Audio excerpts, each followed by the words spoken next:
Hello students, how are you? Today is the 10th lecture of our electromagnetic induction. We were studying electromagnetic induction. In that topic, we have studied two theories, one for a coil and a magnet, second theory a coil and a coil, two coil.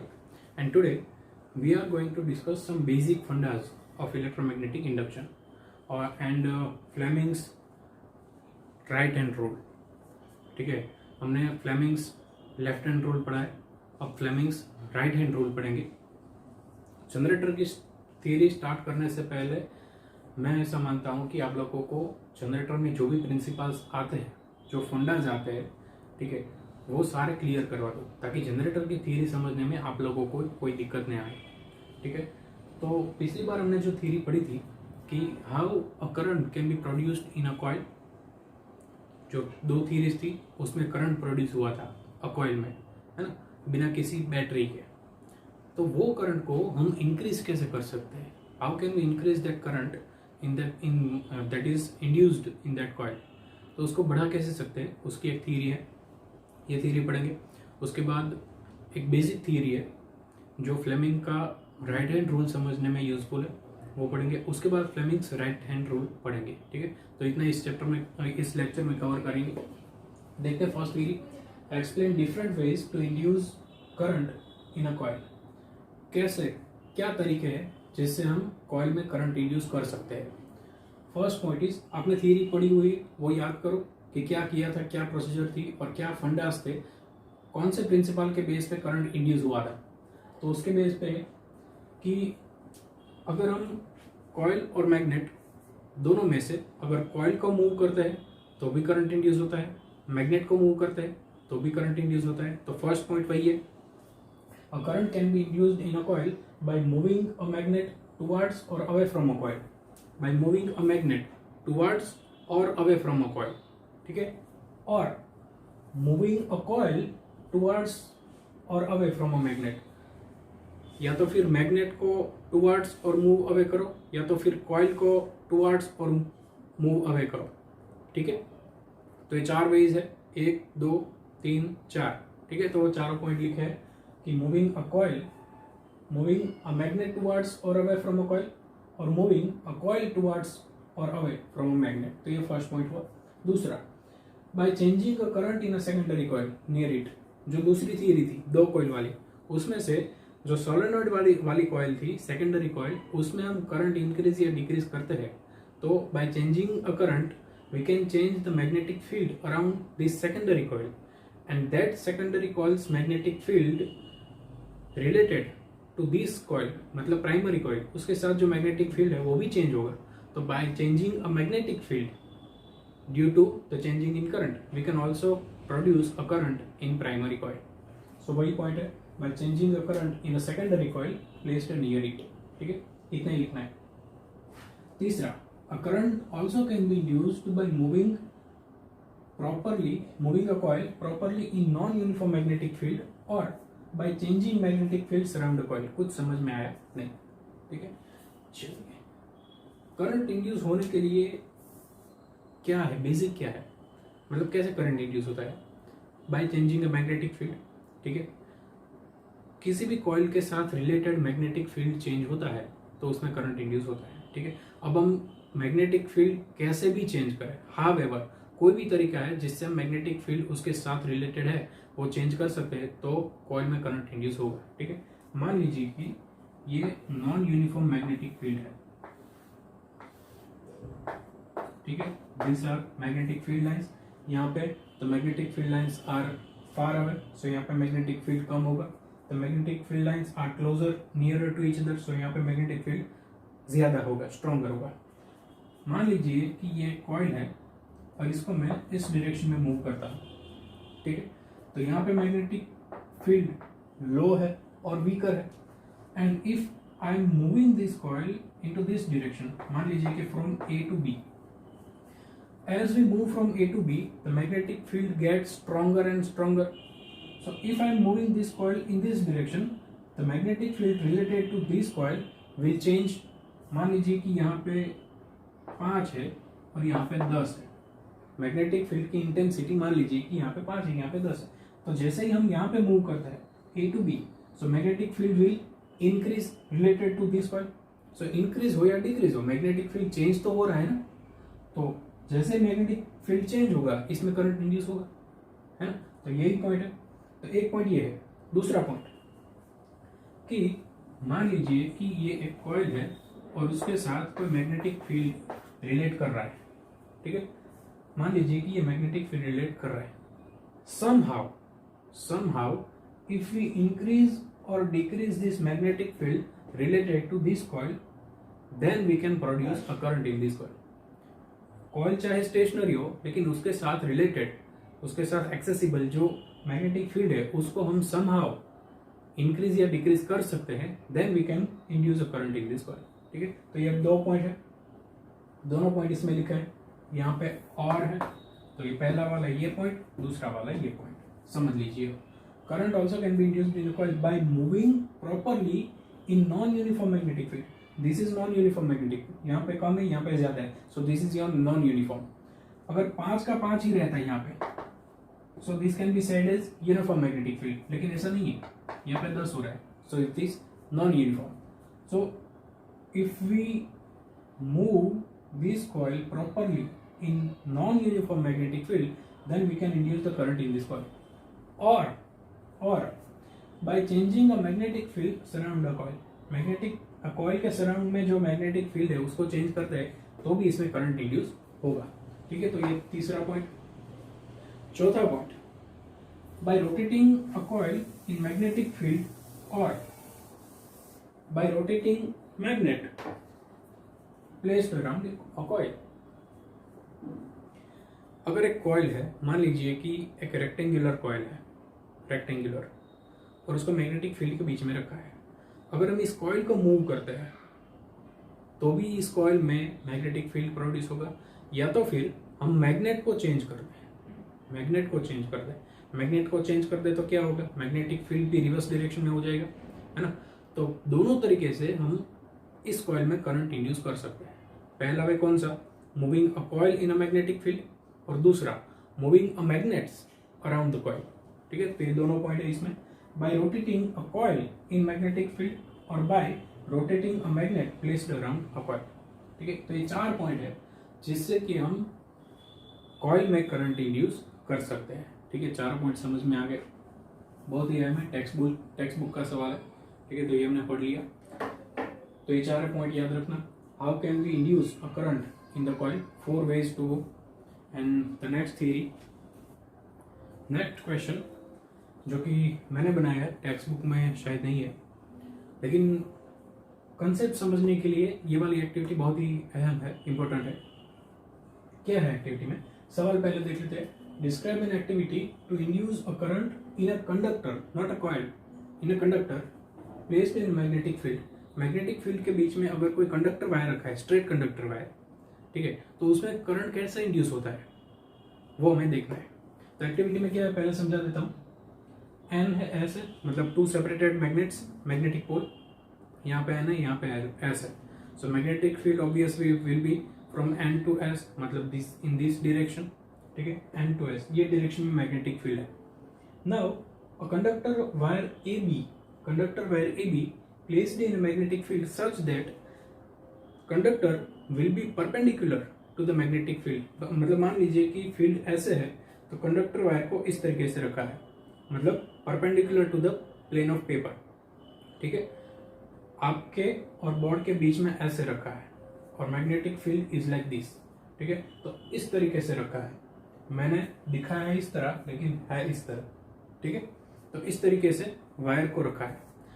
Now move this conductor upward. और दूसरा, conductor wire के दोनों and पे मैंने galvanometer connect किया है, मतलब कि जैसे ही करंट इंड्यूस होगा इसमें, इस वायर में, गैल्वेनोमीटर भी will show us that in which direction the current is induced, और it will also show current is induced और नॉट, ठीक है। दोनों दिखाएगा, प्रेजेंस भी दिखाएगा और डायरेक्शन भी दिखाएगा, ठीक है। तो मान लीजिए कि ये मैग्नेटिक फील्ड है और मान लीजिए ये पेन है, ये कंडक्टर वायर, तो मैंने कंडक्टर वायर को इस तरीके से रखा है। Now move this conductor upward, move this conductor upward and observe the deflection of galvanometer. galvanometer का deflection observe कीजिए. Now move this conductor downward and observe the galvanometer. ठीक है, तो अब क्या होगा, इस कंडक्टर में करंट इंड्यूस होगा. ठीक है, इस कंडक्टर में करंट इंड्यूस होगा. क्यों? क्योंकि जब ये पहले मैग्नेटिक फील्ड में था तब स्टेशनरी था, है ना, स्टेडी था, स्टेच्यू था. जैसे ही हमने अपवर्ड मूव किया तो इसके साथ रिलेटेड मैग्नेटिक फील्ड चेंज हुआ तो इसमें करंट इंड्यूस होगा.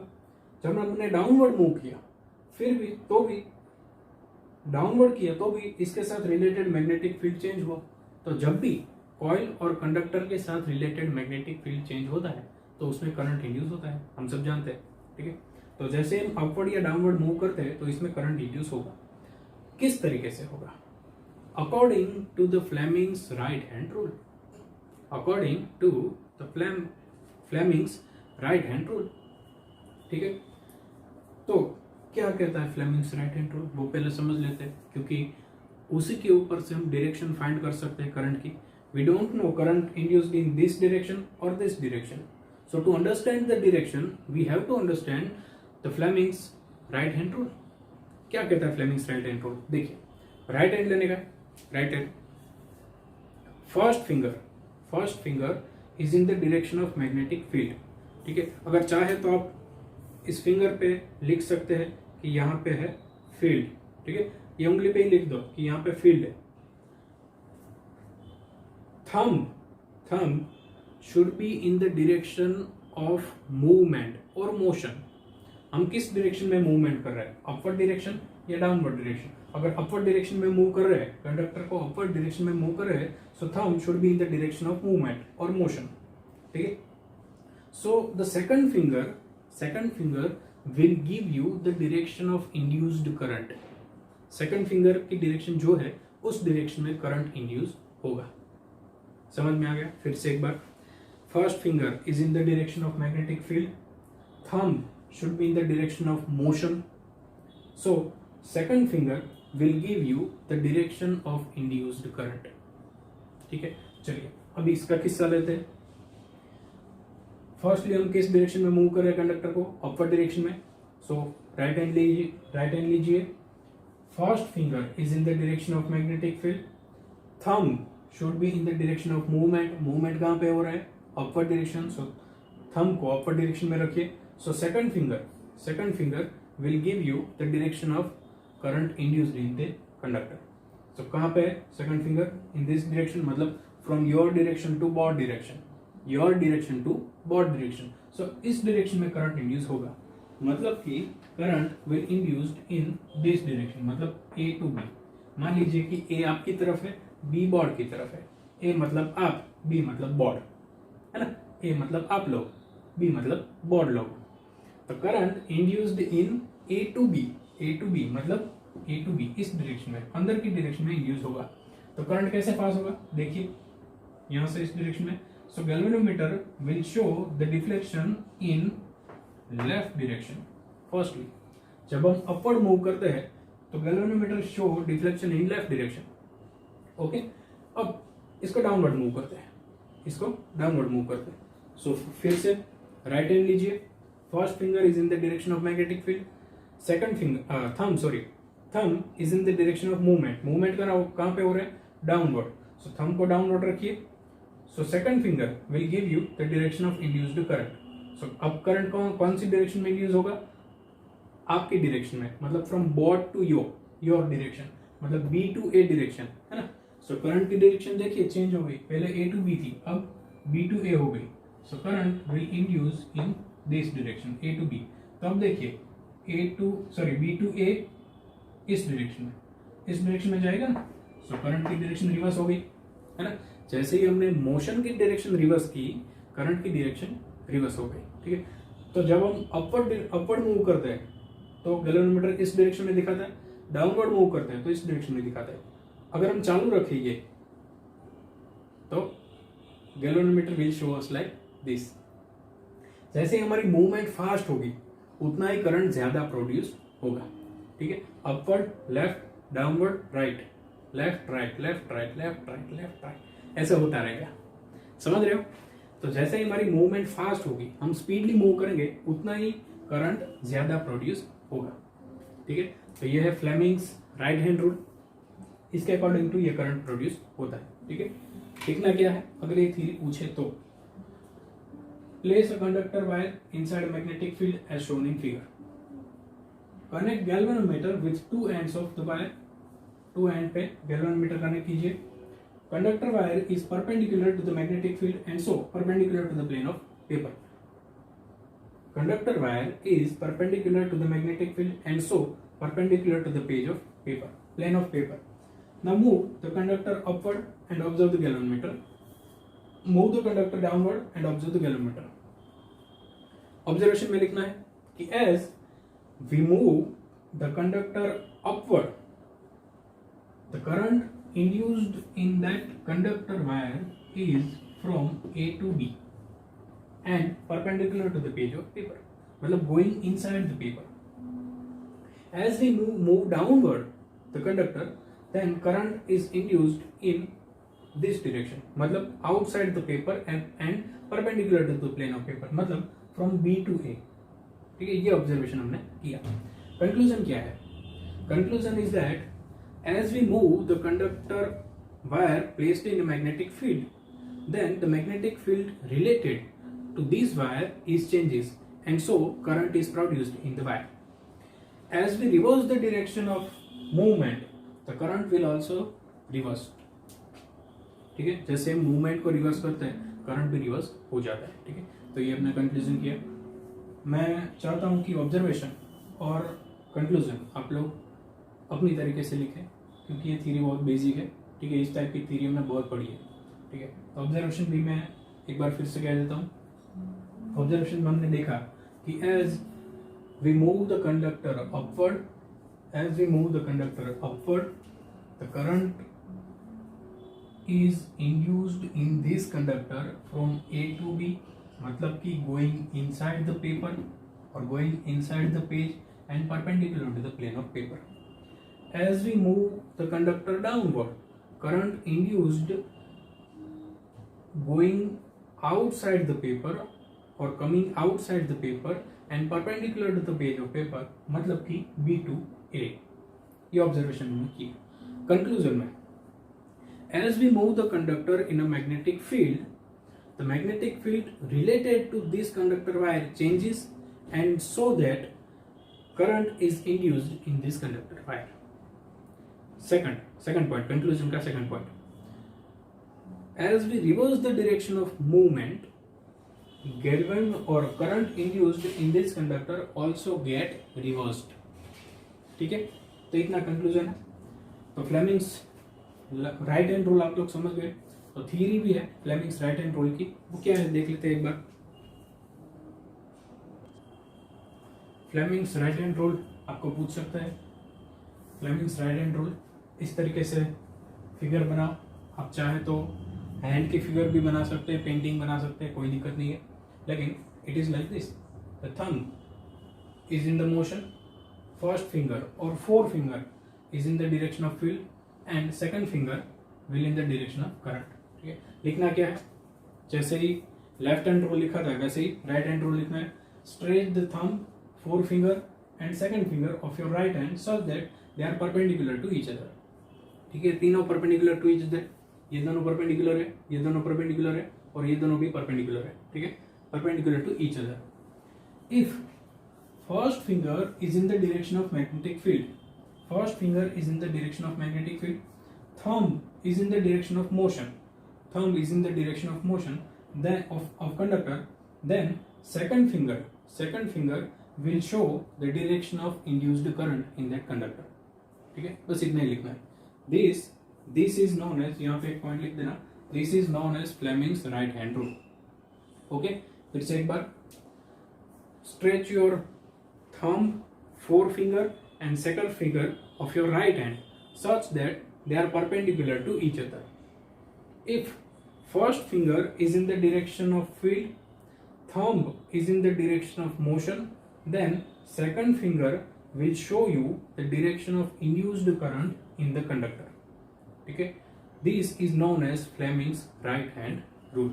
तो ये है फ्लेमिंग्स राइट हैंड रूल। यहाँ पे मैं एक बात क्लियर कर दूं कि अगर conductor wire, if conductor wire is exactly perpendicular to the field, then this will produce a maximum current. This मतलब कि ये कंडक्टर वायर में मैक्सिमम करंट प्रोड्यूस होगा if field is like this, and if conductor is placed like this, then it will produce less current, and if conductor is placed like this, मतलब is parallel or anti-parallel to the magnetic field, then it will produce no current. ठीक है। आप इसको ऐसे move करेंगे तो इसके साथ जो मैग्नेटिक फील्ड है वो चेंज नहीं होगा, तो ये कंडक्टर करंट प्रोड्यूस नहीं करेगा। ठीक है। अगर परपेंडिकुलर है तो प्रोड्यूस करेगा। Field is like this, so it is if it is perpendicular to the magnetic field, then it will produce the maximum current, and if it is placed like this parallel और anti parallel to the magnetic field, then it is produce no current. ठीक है। तो इतने बात याद रखना, बहुत ही अहम है। तो आज हमने क्या पढ़ा? पहले हमने 4 पॉइंट पढ़े कि द वेज टू प्रोड्यूस और ways to induce current in a coil, 4 ways थे। दूसरा हमने पढ़ा एक थियरी एक्टिविटी वाली, और तीसरा फ्लेमिंग्स राइट हैंड रूल। ठीक है। अब नेक्स्ट लेक्चर में हम जनरेटर की थियरी पक्का शुरू करेंगे। ठीक है। तो चलिए मिलते हैं नेक्स्ट लेक्चर में, तब तक के लिए गुड बाय।